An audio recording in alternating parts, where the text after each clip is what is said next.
Now we're doing another, like leaves or a flower or something, and it has a couple other things that you need to know about when you're trying to add your shadows. One is you've got this petal in front of this petal. You cannot, again, you cannot do just a sharp line across here because your eye is going to stop. It doesn't matter if it's midday or what time of day it is. You still have to be very careful of that. And you want to think about, is this part of the petal, how far away is it? If it's really far away, it's going to be very, very faint.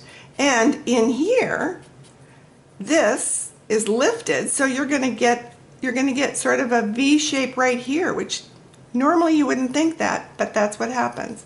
And in here, you've got this coming out from the base. You want to add down in here.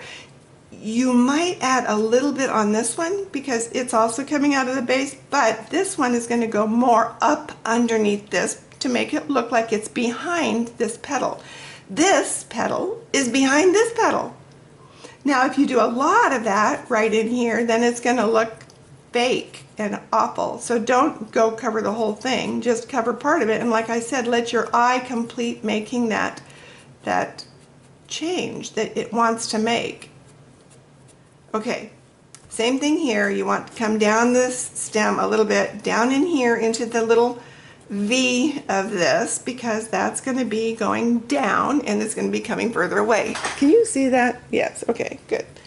All right, this is a little behind this. So again, you're going to scrub in just a little bit of shadowing. Shadowing in here and here around this curve because it makes it look more like a curve, and then here with a V shape. See how that goes down into a V here? And this would maybe have a V. I'm getting almost too much in here, but you get the idea. You don't want this to look like it has the measles, so be careful.